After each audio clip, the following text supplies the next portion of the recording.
semua dan Ibu Heni yang kami hormati. Pada kesempatan siang kali ini, kami dari kelompok 5 akan mempresentasikan materi mengenai pendekatan pendapatan dalam penilaian bisnis, menyambung materi yang telah disampaikan oleh kelompok sebelumnya pada minggu yang lalu. Nah, sebelumnya izinkan saya memperkenalkan diri, nama saya Nabila Firuza Purwanti, selaku moderator pada siang hari ini. Untuk lebih lanjut, saya perkenalkan anggota dari kelompok 5 yang akan menjadi pemapar materi pada siang hari ini. Yang pertama ada Jeremy, yang kedua ada Arbanita, ada Dika, dan juga ada Ferdinand. Nah, untuk lebih lanjut, langsung saja saya persilakan kepada rekan saya, Arbanita, untuk memaparkan materinya. Baik, terima kasih atas kesempatannya. Di sini saya akan menjelaskan mengenai salah satu metode dalam pendekatan pendapatan, yaitu NEXT, yaitu Capitalized Economic Income.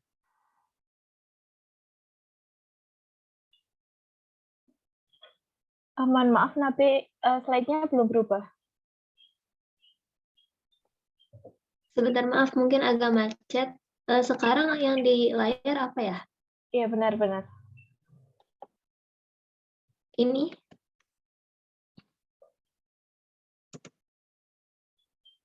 Metode Capitalized Income Method ini memiliki konsep yang sama dengan istilah direct capitalization yang sudah sering kita dengar. Next.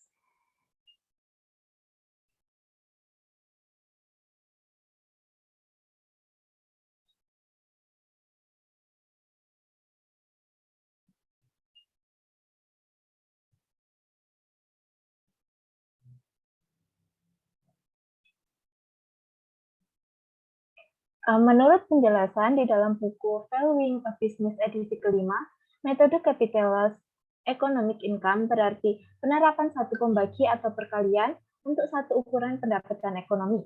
Hasilnya adalah imitasi nilai berasal dari pembagian atau perkalian tunggal. Atau dengan kata lain, Capitalized Economic Income hanya menggunakan cash flow pada satu periode tertentu yang mewakili seluruh proyeksi periode yang ada, dari tahun X hingga tahun tak hingga. Dan satu periode itu mewakili arus kas tiap tahun secara rata-rata. Basis cash flow yang digunakan bisa berdasarkan cash flow tahun lalu atau rata-rata cash flow beberapa tahun ke belakang. Next.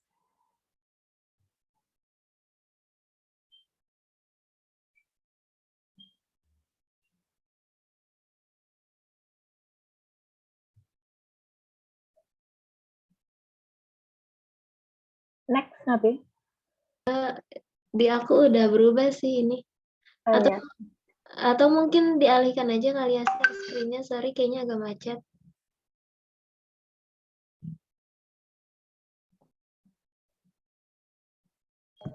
Cuman kelompoknya aja yang sedang tidak bermasalah, nak.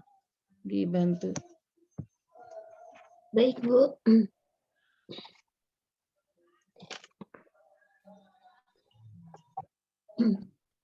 Kita tuh masih kelompok 5 ya. Ini PJJ ke berapa sih, nak? 13, Bu. 13 harusnya kelompok 6 ya? Ini, Bu. Kan dulu yang kelompok yang pertemuan pertama enggak ada presentasi. Oh, namanya aja ya itu. Oke. Yang belum presentasi berarti berapa kelompok nih? Satu kelompok lagi, Bu, kelompok 6. Oh, cuma penamaannya aja berarti. Oke, silakan. Baik, akan saya lanjutkan. Next. Chair. Capitalized Economic Income Method cenderung digunakan atas kondisi berikut. Yang pertama yaitu entitas yang menjadi objek penilaian berada pada tahap pertumbuhan atau memiliki income yang konstan atau stabil. Jika digambarkan dalam siklus, maka posisi entitas objek penilaian seharusnya pada posisi major. Dan yang kedua, entitas objek penilaian memiliki masa ekonomis yang tak hingga atau tidak dapat diketahui. Karena pada kedua kondisi di atas, penggunaan metode capitalized economic income dapat menghasilkan indikasi nilai yang memiliki akurasi yang sama dengan metode discounted economic income method. Next. Perbedaan yang paling menonjol antara metode discounted future economic income method dengan capitalized economic income method adalah bagaimana cara mengantisipasi perubahan dalam future income. Dalam discounted future economic income method, perubahan dari waktu ke waktu dalam pendapatan ekonomi yang diharapkan diperlakukan secara khusus atau dihitung sendiri-sendiri. Proyeksi cash flow ini dihitung tahun demi tahun secara spesifik. Discounted future economic income method menyusun proyeksi secara lebih rinci beberapa tahun ke depan atas proyeksi yang masih bisa diprediksi, sehingga memberikan hasil yang lebih rinci pada kondisi tertentu. Sedangkan dalam capitalized economic income method, perubahan dalam waktu ke waktu dalam pendapatan ekonomi diperlakukan sebagai perubahan presentase rata-rata tunggal, atau dapat dikatakan bahwa dasar konseptual penting dari capitalized economic income method adalah bahwa ada aliran pendapatan tahunan yang konstan selamanya atau tingkat pertumbuhan atau penurunan tahunan yang konstan dalam variabel pendapatan ekonomi yang dikapitalisasi selamanya. Dalam kenyataannya, proyeksi tingkat pertumbuhan konstan ini jarang terpenuhi. Secara umum, metode capitalized economic income merupakan bentuk penyederhanaan dari metode discounted future economic income method. Karena ketika kita melakukan perhitungan dengan metode discounted future economic income method, kita juga melakukan perhitungan dengan metode capitalized income method, yaitu pada periode kekal atau biasa disebut dengan terminal value. Hal inilah yang menjadi salah satu kelebihan dari metode capitalized economic income method. Next. Berdasarkan rumus the perpetual economic income stream model, perhitungan present value adalah dengan membagi E dengan tingkat diskonto. Hal ini berlaku selama tingkat diskonto sama dengan tingkat kapitalisasi. Pada kenyataannya, kondisi ini terjadi saat E atau economic income atau cash flow konstan selamanya. Dalam artian tidak ada growth atau penurunan pada tingkat tertentu. Akan tetapi jika terjadi growth atau penurunan dalam economic income atau cash flow dengan presentase atau tingkat yang konstan, maka tingkat diskonto dan tingkat kapitalisasi menjadi tidak sama, sehingga harus dilakukan konversi dari tingkat diskonto ke tingkat kapitalisasi. Dalam hal ini, menurut rumus the constant growth model, tingkat kapitalisasi adalah tingkat diskonto dikurangi dengan growth.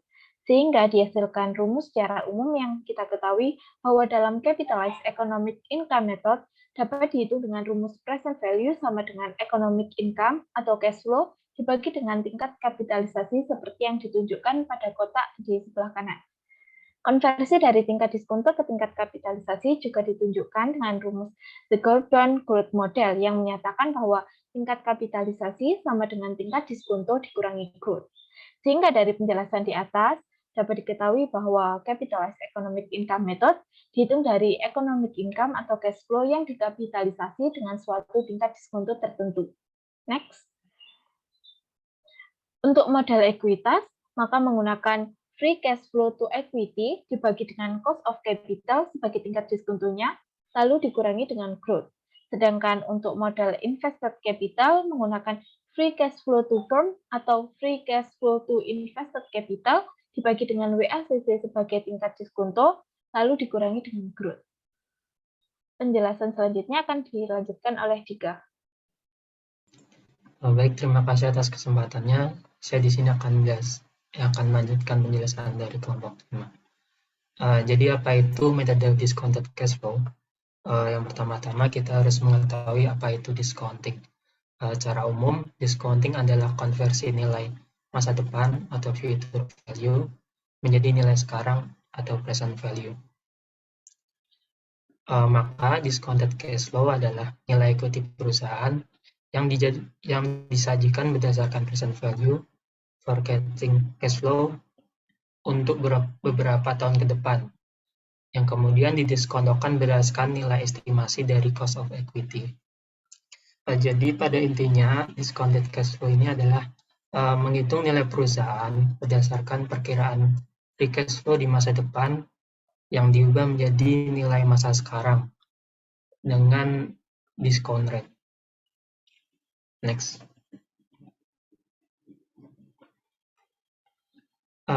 Adapun ketentuan discounted cash flow, yang pertama melakukan analisis kewajaran atas proyeksi yang diperlukan manajemen. Jadi proyeksi dari manajemen itu harus sudah mencerminkan laporan keuangan historisnya. Jika belum mencerminkan, maka harus dilakukan harus diwajarkan pada kondisi yang wajar. Contoh, misalkan perusahaan yang menargetkan pertumbuhan produksi sebesar 20%. Namun kita ketahui saat ini kapasitas produksi mesin hanya terbatas pada 10%. Maka kita dapat mewajarkan jumlah target produksi ataupun menambah capex. Kemudian masa proyeksi dapat ditetapkan dalam 2 periode, yaitu eksplisit dan kekal. Kemudian model arus kas bebas atau free cash flow yang digunakan adalah model equity dan model invested capital. Tergantung mau mencari nilai yang mana. Jika menggunakan selain proyeksi tahunan, maka dijelaskan alasan penggunaan proyeksi tersebut. Nah, lazimnya discounted cash flow ini menggunakan proyeksi tahunan. Jika tidak menggunakan proyeksi tahunan, maka harus disertakan alasannya. Next. Nah, untuk periode proyeksi discounted cash flow dibagi menjadi 2. Yang pertama itu periode tetap atau spesifik, yang kedua periode kekal atau perpetuity. Ini yang spesifik pada umumnya itu 5-10 tahun. Periode ini dianggap masih pada rentang prediksi, jadi free cash flow itu dihitung secara spesifik setiap tahunnya. Biasanya paling tidak ini mencakup satu siklus bisnis, bisa dicari dengan rumus AKB atau arus kas bersih free cash flow dibagi 1 plus R dipangkatkan N. R di sini adalah tingkat diskonto, bisa WACC atau cost of equity, tergantung nilai apa yang dicari. Kemudian setelah menghitung periode spesifik atau tetap tadi, maka kita memprediksinya dengan menggunakan periode kekal. Periode kekal ini adalah periode yang mencerminkan arus kas di masa depan. Konsepnya going concern, bertahan lama sampai waktu yang tidak bisa ditentukan. Ada beberapa case menggunakan residual value tergantung perusahaan tersebut.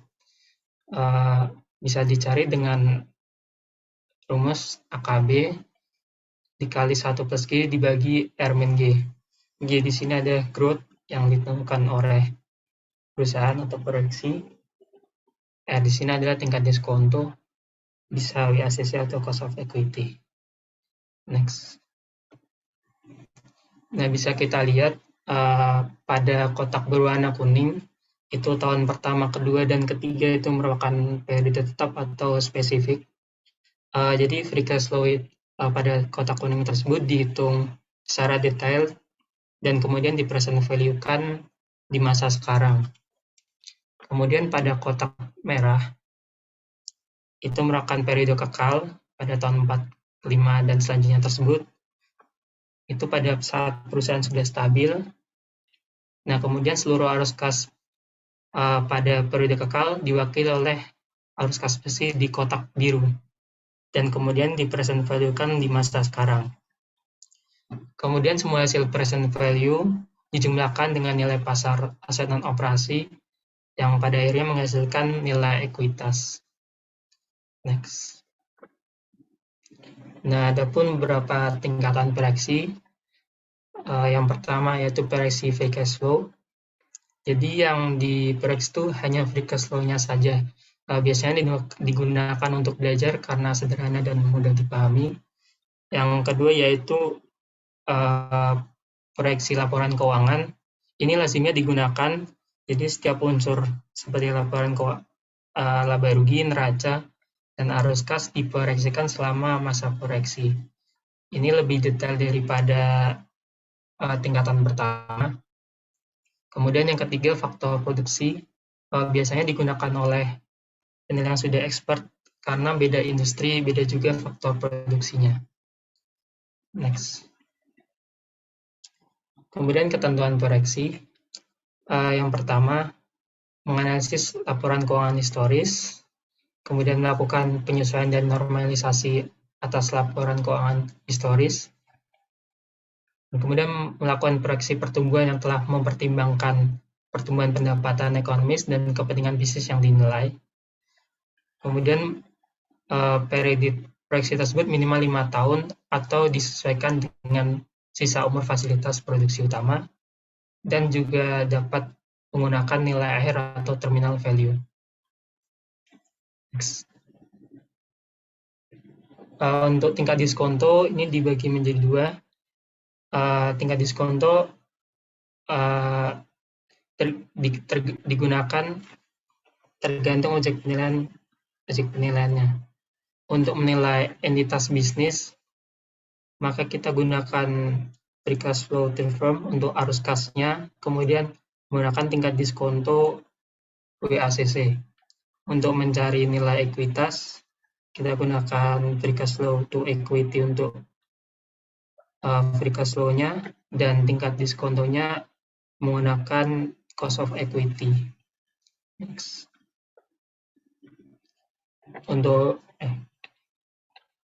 Kemudian nilai perusahaan. Dalam discounted cash flow ini kita bisa mendapatkan dua nilai, yaitu nilai perusahaan atau nilai ekuitas. Untuk yang pertama, nilai perusahaan kita dapatkan dengan nilai sekarang arus kas bersih di masa datang dijumlahkan dengan nilai pasar aktifan non operasional. Kemudian untuk nilai ekuitas didapatkan dengan cara nilai perusahaan dikurangi nilai pasar hutan berbeban bunga. Next. Nah, baik, untuk materi selanjutnya akan dipaparkan oleh rekan kami. Baik, terima kasih atas kesempatannya. Di sini saya akan menjelaskan mengenai kelebihan serta kekurangan discounted cash flow. Yang pertama, kelebihan dari discounted cash flow ini nilainya lebih akurat. Secara teoritis, metode DCF dianggap menghasilkan nilai yang lebih akurat daripada metode lainnya. Dan yang kedua, dia memperhitungkan time value of money. Next. Nah, sedangkan kekurangannya di sini yang pertama sangat dipengaruhi proyeksi. Sangat dipengaruhi proyeksi di sini yang dimaksud adalah nilai yang dihasilkan. Sangat dipengaruhi proyeksi yang digunakan jika penilai tidak bisa membentuk proyeksi yang wajar sesuai dengan kondisi perusahaan, menyebabkan nilai yang didapatkan tidak akurat.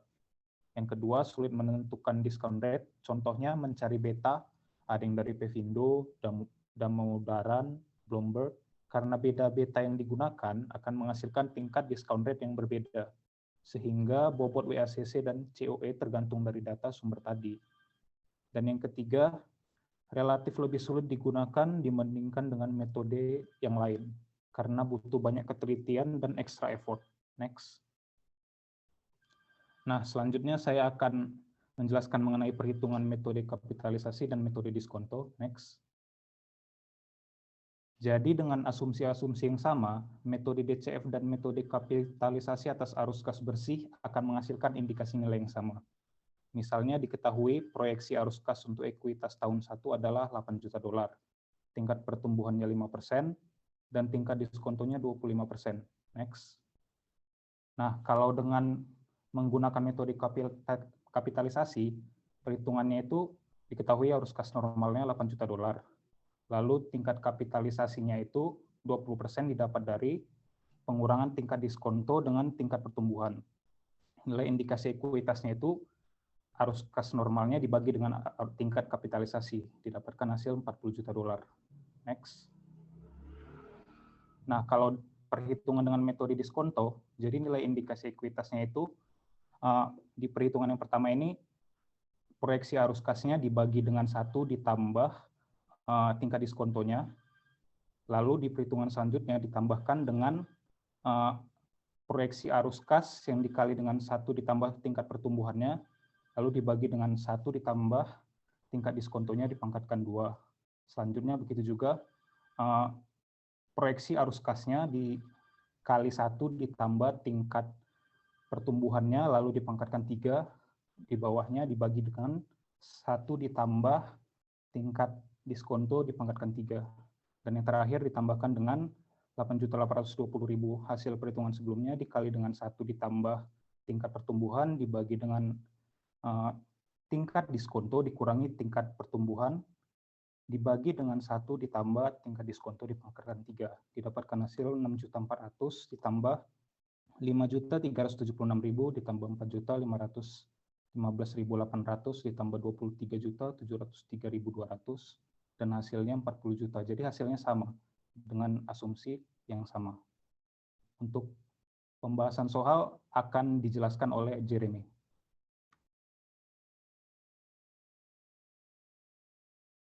Yang lain perhatikan ya. Biasanya sih UAS-UAS tuh Penbis berkali-kali DCF tentang ini ya. Baik teman-teman, saya akan membahas soal tentang DCF nih. Nah, kita sudah diketahui soal ini, yaitu ada laporan neraca keuangan dan laporan laba rugi.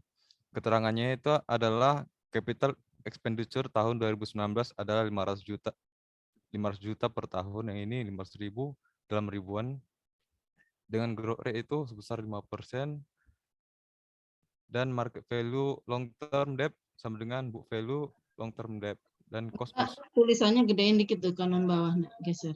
Ibu matanya nggak kelihatan. Lagi. Oke, makasih. Dan cost of equity-nya itu 25%. Nah, untuk memproyeksikannya ini, DCF yang penting itu adalah pada calculation of net cash flow to equity. Nah, ini kita bahas yaitu net income-nya itu kita dapat dari laporan laba rugi yang ini. Laporan laba rugi. Nah, depreciation ini, kenapa depreciation itu dimasukkan ke dalam calculation net cash flow to equity, karena dia depresiasi itu dihitung dalam laporan laba rugi, tapi dia sebetulnya nggak ada arus kas yang keluar. Jadi kita masukkan depresiasi sebagai nilai tambah dari FCFE ini. Kita dapat itu depreciation ini.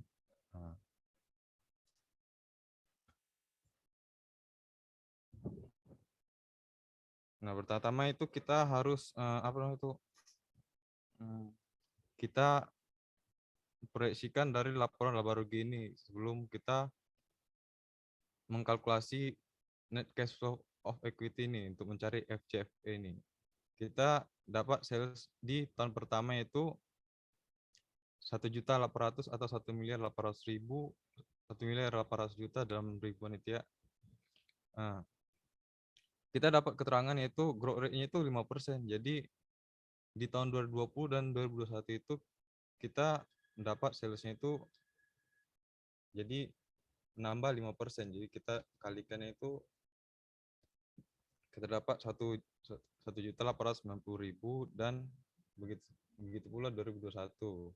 Dan COGS-nya juga sama. Dia ada peningkatan pertumbuhan jadi seperti berikut. Operating expense, depreciation, dan begitu pula seterusnya. Sehingga net income-nya juga nanti akhirnya juga bakalan nambah 5% gitu. Nah, kita coba kerjakan sama-sama.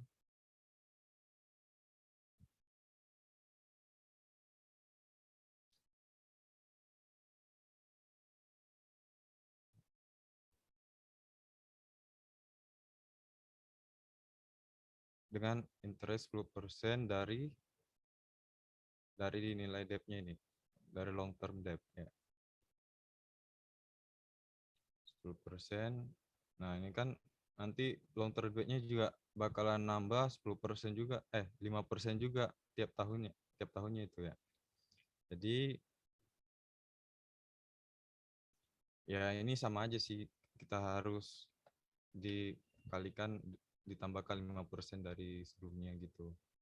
sehingga kita dapatkan net income tiap tahunnya itu adalah 560.000, 588, dan 617.400. Jadi kita bisa masukkan ke dalam calculation ini, dan pada capital expenditure diketahui itu capital expenditure tahun 2019 itu 500.000. Capital expenditure itu adalah pembelian aset ya, berarti dia cashnya akan berkurang gitu. Jadi untuk memproyeksikannya itu sama seperti sebelumnya, itu kita kalikan 1,05 dengan sebelumnya, kita tambahkan 5%.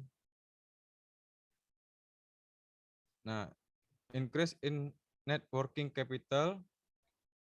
Working capital itu adalah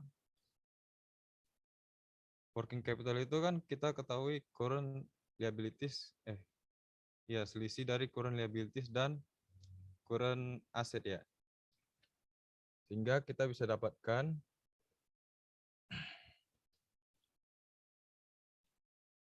net working capitalnya itu kita kurangi ini selisihnya. Ini kan current asset, ini dikurang dengan ini. Nah, yang current asset selisihnya. Nah, terus dia dikurangi dengan yang ini, current liabilities ini.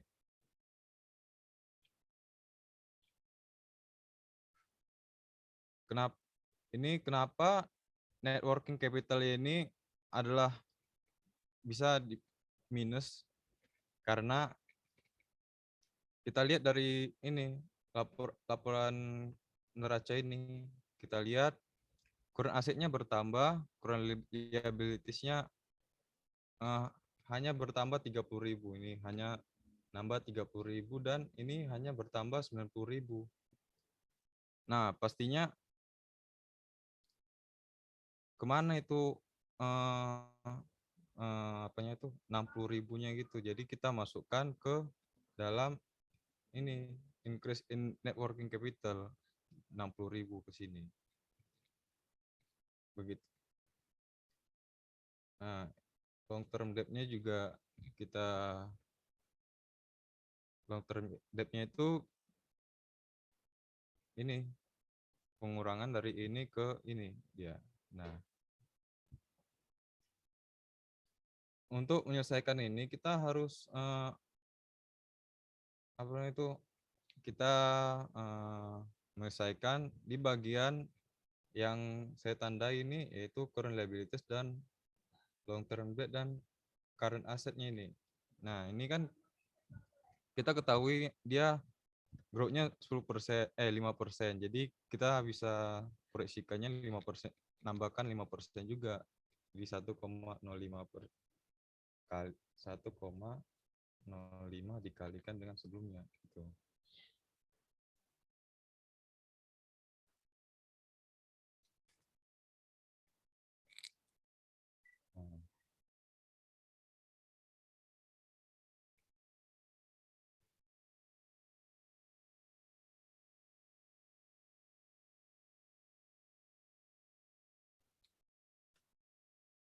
Sehingga kita sudah dapat proyeksi dari FCFE ini.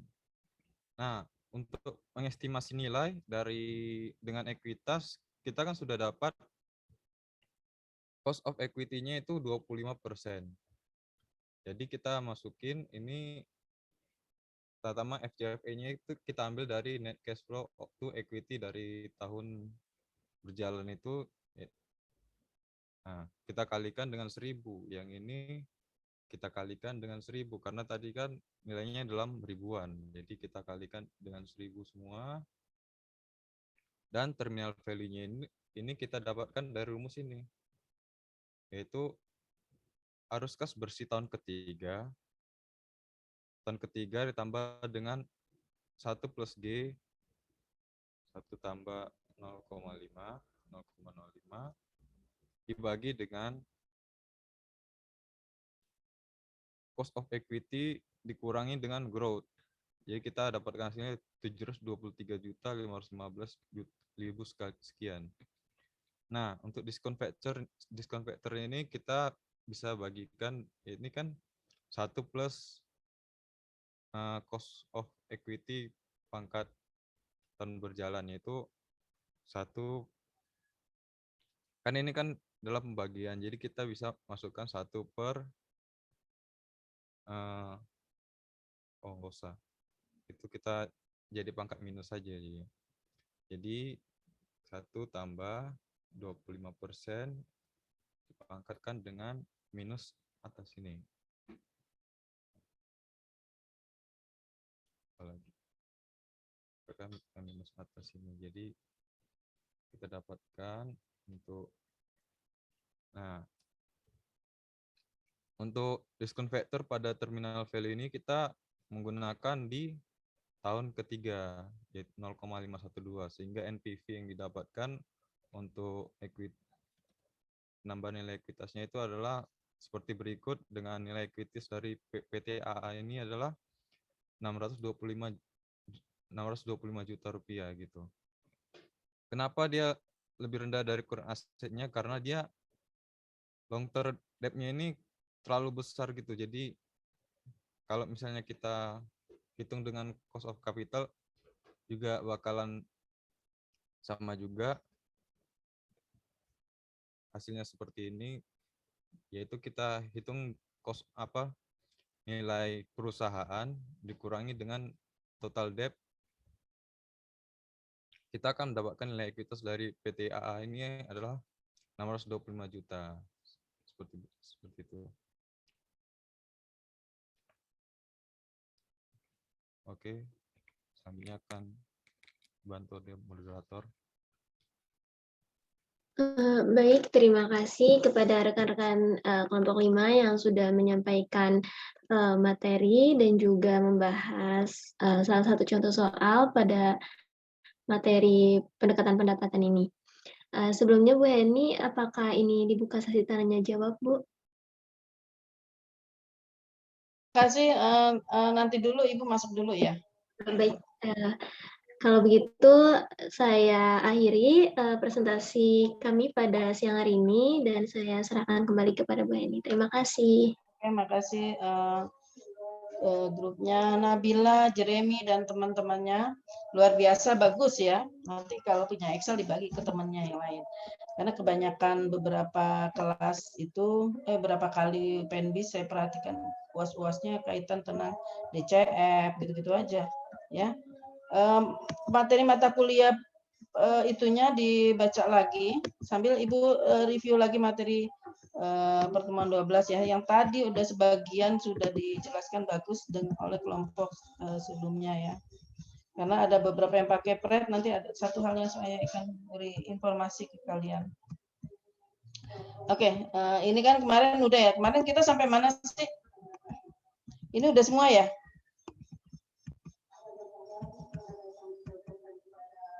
Dari sini deh. Nah, ini kaitan dengan proyeksi ya, DCF ya. Oke, dari DCF deh.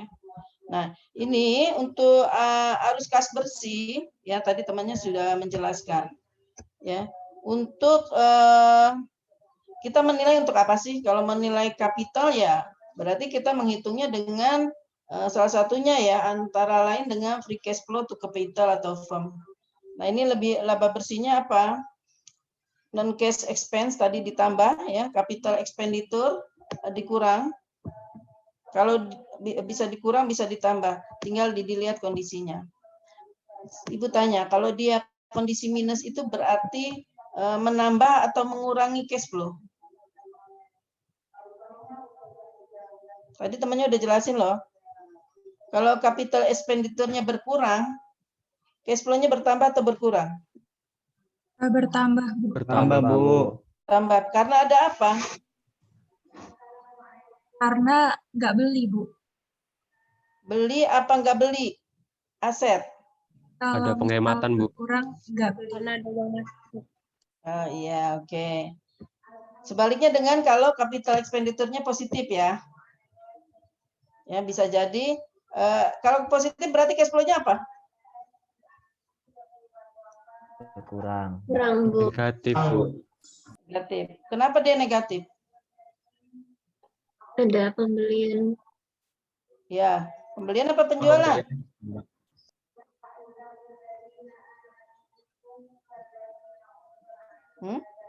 Beli apa dijual aset? Beli, Bu. Beli, oke. Beli, Bu.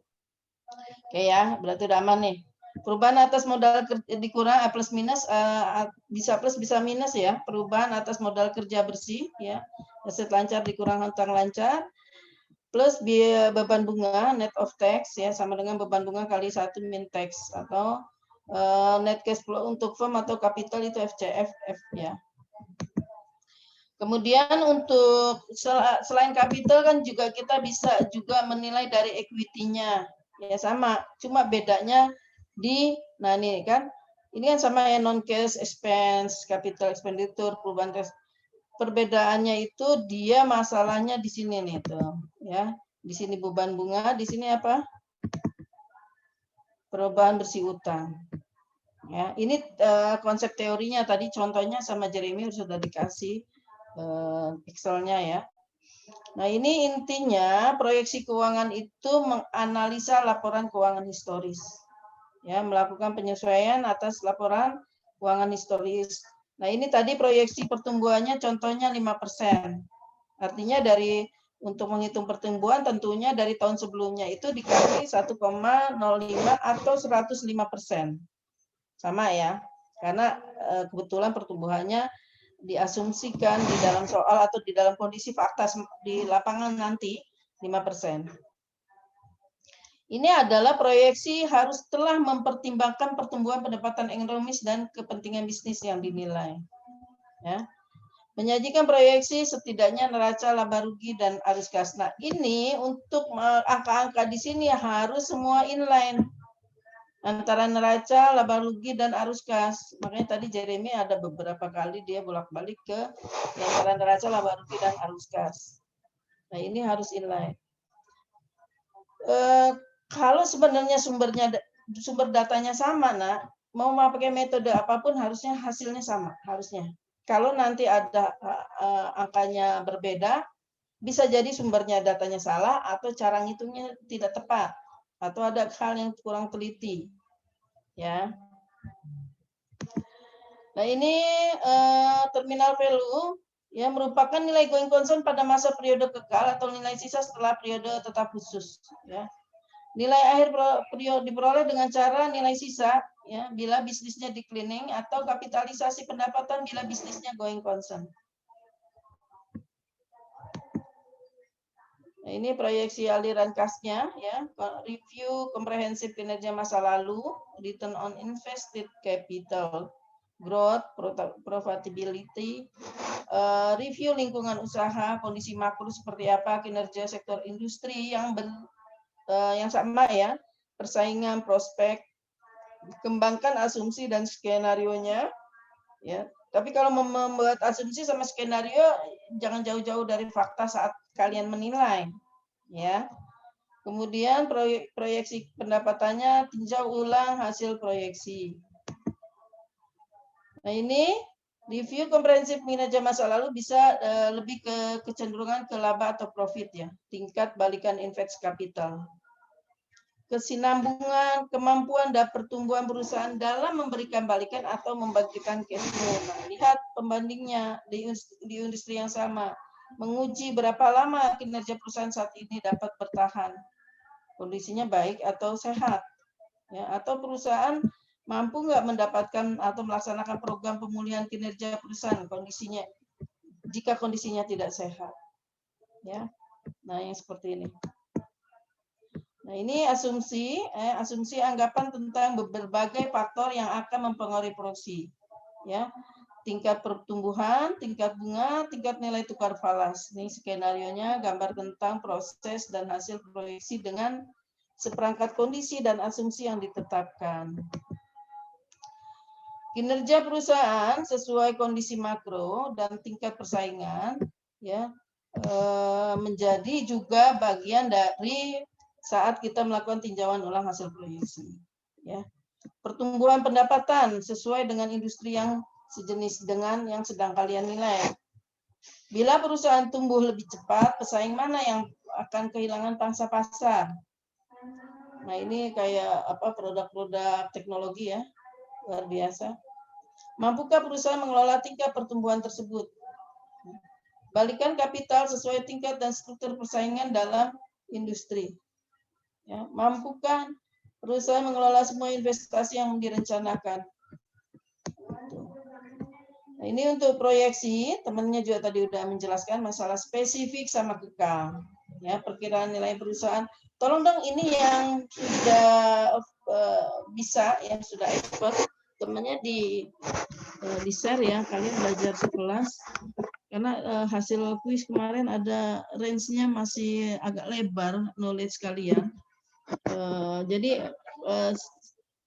terutama buat yang sudah merasa lebih expert, sabar ya, Ibu mulai dari interval kalian paling rendah. Ya, jadi harus diingat kalau menilai itu lihat kejadiannya, bayangkan kejadiannya seperti apa, ya.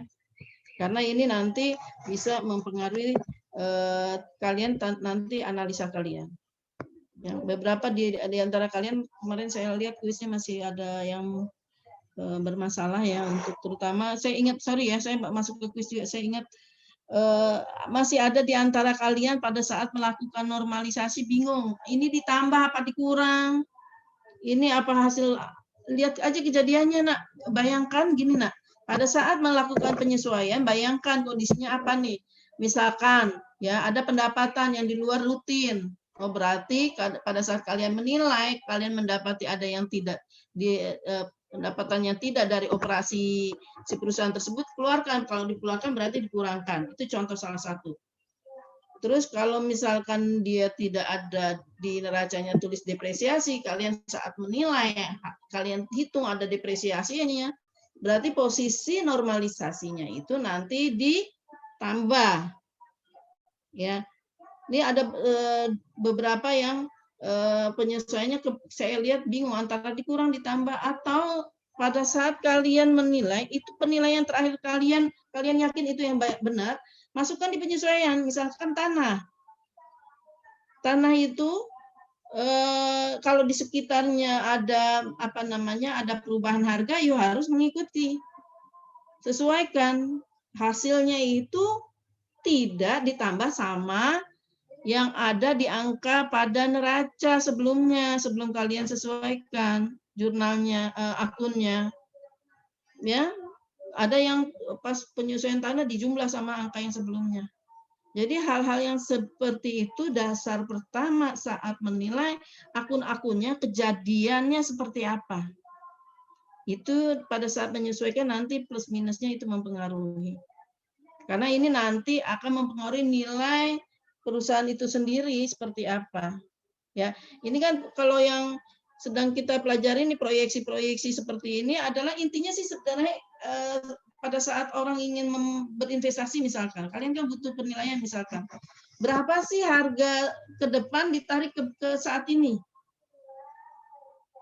Ya, kemudian nanti kalian pakai tuh metode-metode yang ada. Salah satunya ini DCF. Ya, pelan-pelan nak, kalau pelan-pelan pasti ketemu angkanya dan nggak betul. Ya, oke. Jadi sabar ya yang merasa Bu Heni kok ini diulang lagi, karena memang ada di antara kalian yang hal-hal mendasar aja masih juga salah. Jadi nggak usah grogi kalau kuis atau ujian. Yakin aja sama seperti bayangkan kalian sebagai penilai. Ya, bayangkan kalian sebagai penilai, udah nggak usah gubris, nilainya gimana, nggak usah mikirin hasilnya dulu, prosesnya dulu, you fokus aja di proses, ya.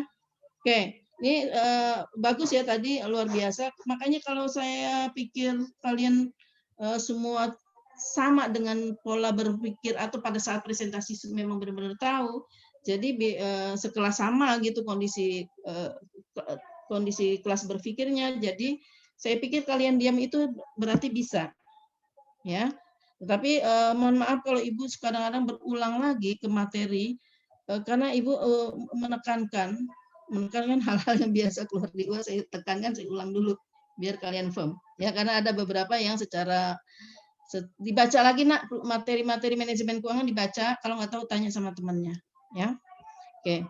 Nah, ini untuk balik lagi ya ke masalah ini, saya kalau masih kepikiran interval quiz jadi aneh juga ini juga. Padahal kalau saya lihat presentasi kalian hebat-hebat, keren-keren.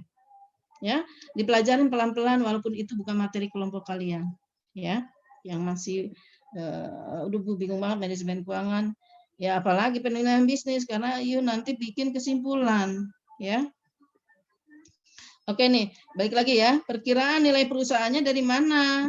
Dari AKB ditambah continuing value atau periode untuk periode kekal ya. AKB untuk periode waktu tetap dibagi tingkat diskonto ditambah continuing value periode kekal dibagi tingkat kapitalisasi. Nah, untuk periode spesifik atau tetap jangka waktu ekonomis faktor produksi utama dari proyek yang diproduksi. Ya, kata si Tom, makin panjang periode eksplisit, makin besar kontribusi periode tersebut pada total nilai aliran kas. Nah, ini ada periode waktu kekal, ya, perspektif time period yang optimistiknya dengan pencandangan capex atau pengeluaran barang modal. Tingkat pertumbuhan arus pendapatan pada periode kekal akan terus terjadi. Komponen arus kas pada periode tersebut ya, unsur pengeluaran barang modal dan kebutuhan modal kerja masih tetap diperhitungkan. Kalau konservatif tidak mengasumsikan adanya pertumbuhan periode kekal. Persaingan pada periode tersebut telah mencapai keseimbangan sehingga balikan yang diperoleh cukup untuk mengcover biaya kapital ya, arus pendapatan bersifat konsisten. Nah, ini ya untuk kapitalisasi arus kas bersih periode kekal dengan cap rate ya, AKB T+1 per cap rate. Nah, kalau optimis asumsi pertumbuhannya pada periode kekal, maka tingkat kapitalisasi yang digunakan adalah tingkat diskonto yang diaplikasikan periode spesifik dikurangi dengan asumsi tingkat pertumbuhan. Untuk konservatif, tingkat kapitalisasi sama dengan tingkat diskonto pada periode spesifik. Total nilai kini periode spesifik dan periode kekal merupakan nilai perusahaan ya, perkiraan nilai kapital dari operasi. Cerminan perkiraan kapitalisasi pasar dengan arus kas bersih yang dihasilkan dari operasi perusahaan. Ini di rumah Ibu mulai hujan deras, kalau putus jaringan nanti Ibu pindah ke WA ya. Ingat pendapatan yang bukan dari kegiatan operasi tidak dimasukkan sebagai unsur pendapatan, keluarin. Ya, berarti dikurangkan, dikeluarkan aja. Jadi untuk memperoleh nilai perusahaan harus menambah nilai pasar dari aset non operasional bila ada ya, misalkan dari deposito, penyertaan sekuritas tidak terkait operasi, yang tidak terkait operasi. Nah, ini nilai perusahaan ya, PV/AKB periode spesifik ya, ditambah periode kekal ditambah nilai pasar aset non operasi. Nilai ekuitasnya dari mana? Nilai perusahaan dikurang nilai utang. Nah, ini temannya juga tadi udah menjelaskan ya, saya tidak usah berpanjang lebar. Oke, tadi kelebihan kekurangan juga sudah dijelaskan. Nah, ini contoh dari PRED ya, non PRED. Sama ya, pertumbuhan 5% dengan kondisi capital expenditure tahun 2006 11 miliar ya. Market value long term debt-nya book value sama dengan book value long term debt. Semua cash flow to equity will be paid out in dividend. Jadi semua dibagi dalam bentuk dividen. Nah, ini ya, tadi Jeremy udah menjelaskan dengan contohnya Jeremy ya, antara balance sheet, antara laba rugi harus saling berkaitan. Nih, ini saya pikir udah tidak perlu dijelaskan lagi ya, tadi sudah dijelaskan sama Jeremy. Nah, ini juga ya, interestnya dia 10% dari ininya. Nah, oke, saya kira ini nggak perlu dijelaskan tadi. Yang Jeremy jelaskan berarti kalau nggak ada pertanyaan sama ya. Oke, nah ini juga ya, net income. Nah, ini juga kan sama ya, ini ngambil dari mana 11.000 ya, dilihat di atasnya tadi di neraca.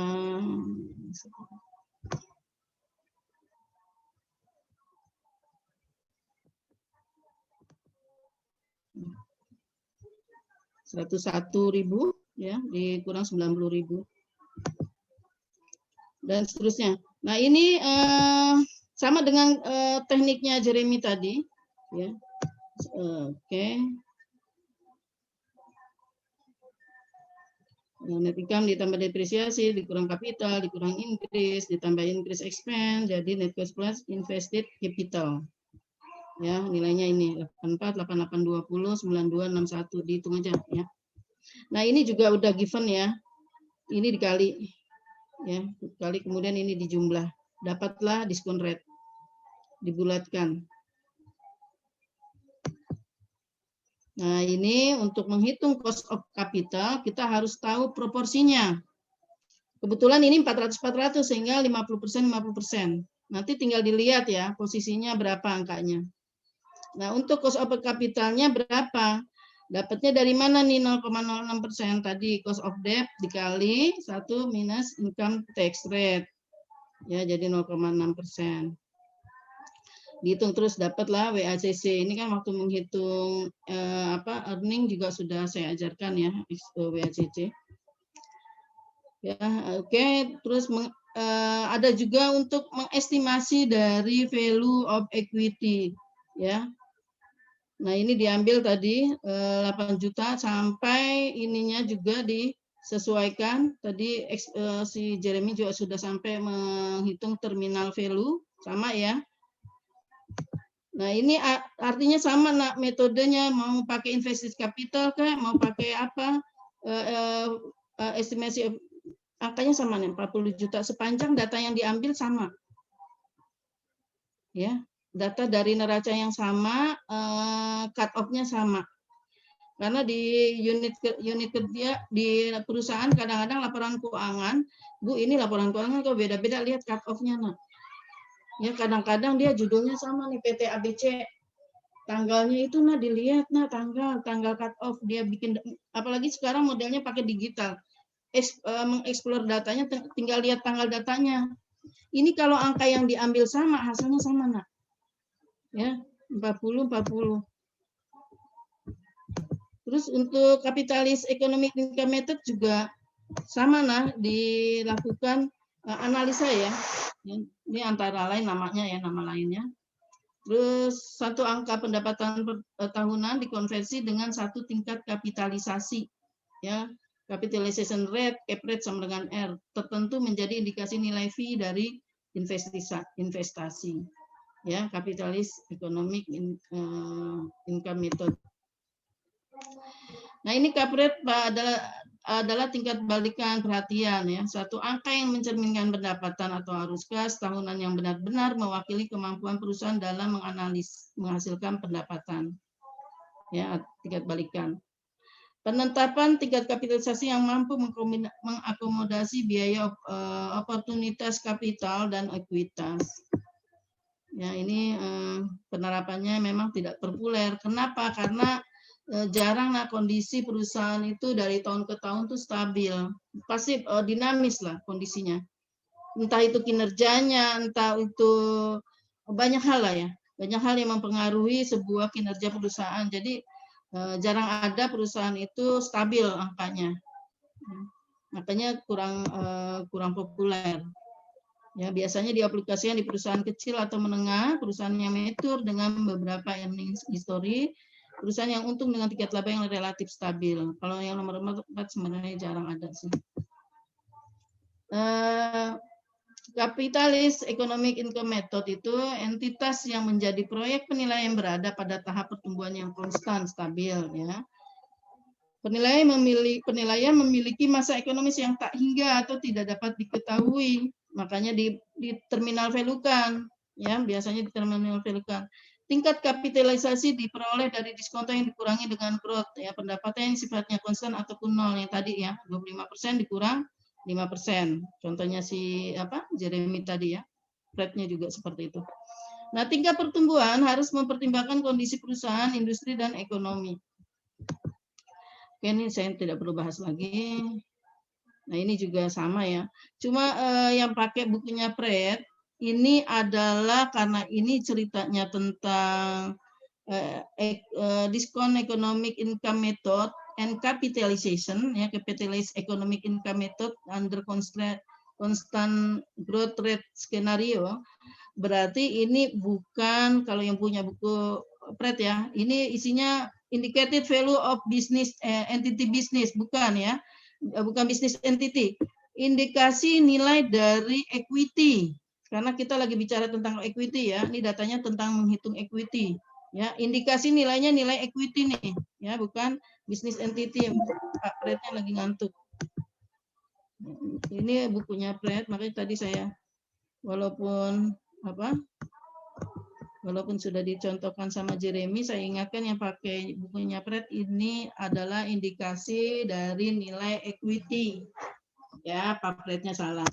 Nah, ini karena konstan, ya, kapitalisasi economic income method-nya itu ambil dari year pertama aja. Ini kan nilainya sama nih, 40 juta, yang tadi juga 40 juta. Ya. Kenapa? Angkanya sama, sumbernya sama. Nah, kalau sumbernya sama, mau pakai metode apa, sebenarnya hasilnya relatif sama. Ya, oke. Nah, itu dari DCF. Ibu akan membagi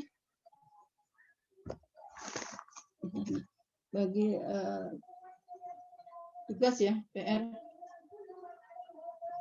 Jangan sekarang, maaf, saya matikan dulu. Ibu izin cari file dulu ya.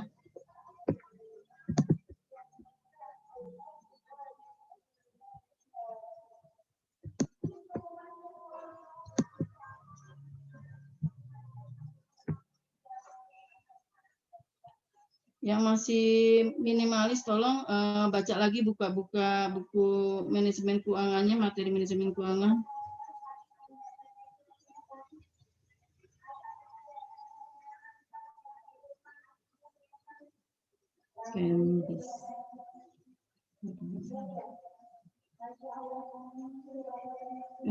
PLC, mama, salah nak.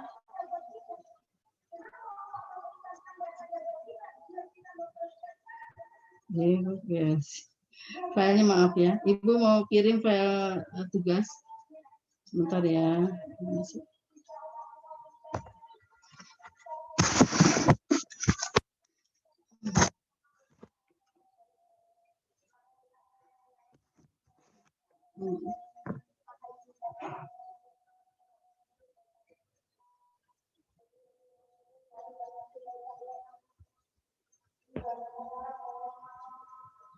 Ini kemarin Ibu ganti nomor handphone karena ada yang lagi masif menawarkan sesuatu, saya udah blokir, delete, masuk aja lagi. Sebentar ya, Nak. Ibu cari handphonenya dulu, tinggalan di mana.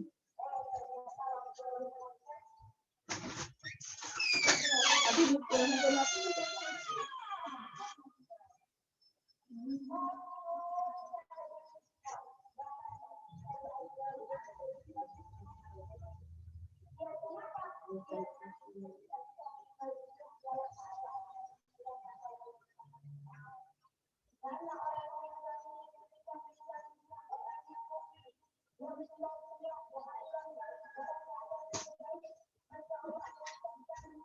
Ya, tolong di-share ke temannya ya, tugas file tugas DCF. Sama dengan cara menghitungnya si Jeremy tadi yang Jeremy menjelaskan.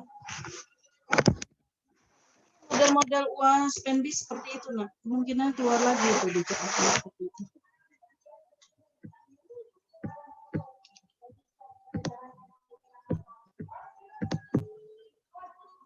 Boleh pakai Excel tapi dikasih keterangan angkanya dari mana, ya. Walaupun Ibu bisa lihat formulanya seperti apa, Ibu pengen tahu kalian memahami nggak apa yang kalian tulis di Excel tersebut. Untuk tugasnya dikumpulkan kapan ya Bu kira-kira? Besok sanggup nggak? Atau H-3 dari PJJ berikutnya lah, ya. Oke, silakan kalian kerjakan. Ibu mau sambil ngurus portofolio. Materi sama sih itunya.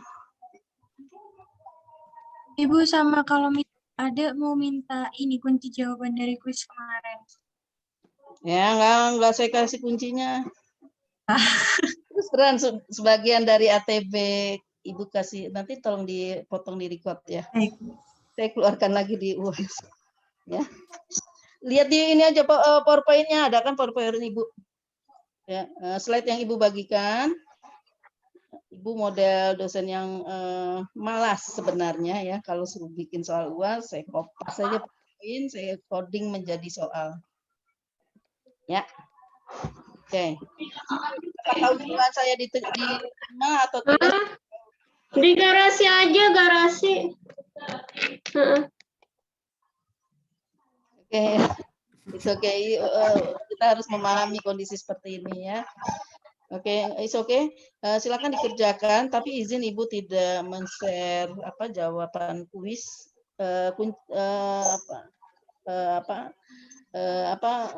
Warning Ibu message Ibu hanya bilang pelajari ya PowerPoint yang ada, dibaca lagi ya, dibaca lagi. Kalau Ibu lihat dari presentasi kelompok kalian, semua kelas sebelah juga bagus, luar biasa, artinya kalian memahami materi, sebenarnya memahami materi tersebut. Ya. Oke.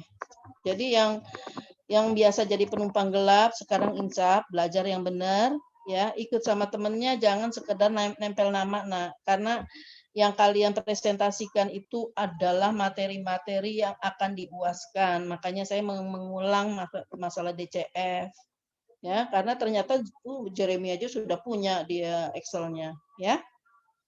Oke, dibuka lagi pelajaran mata kuliah manajemen keuangannya. Oke, Ibu tunggu di Zoom, silakan kalau ada yang mau live boleh, silakan nanti mau ketemu lagi di akhir pertemuan boleh. Sekarang saya percaya kalian bisa berdiskusi kelompok. Ya, itu soal tadi boleh untuk diskusi kelompok.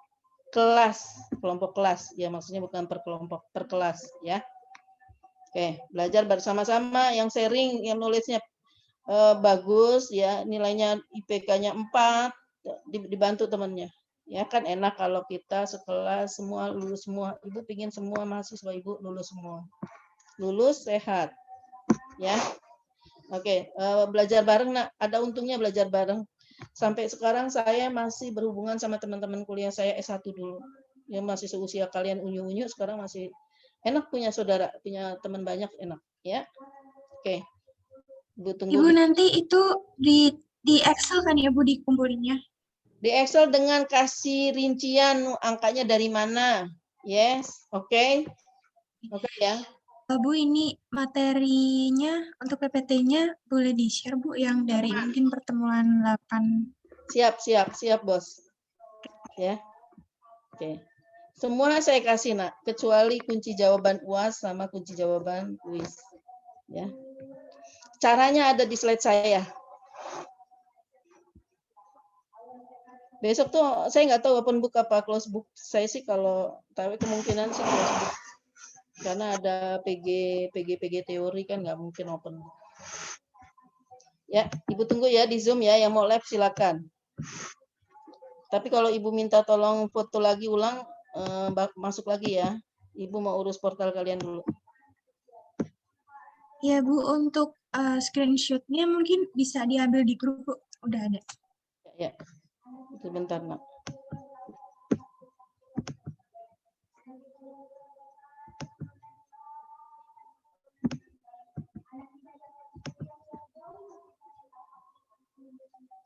Amin.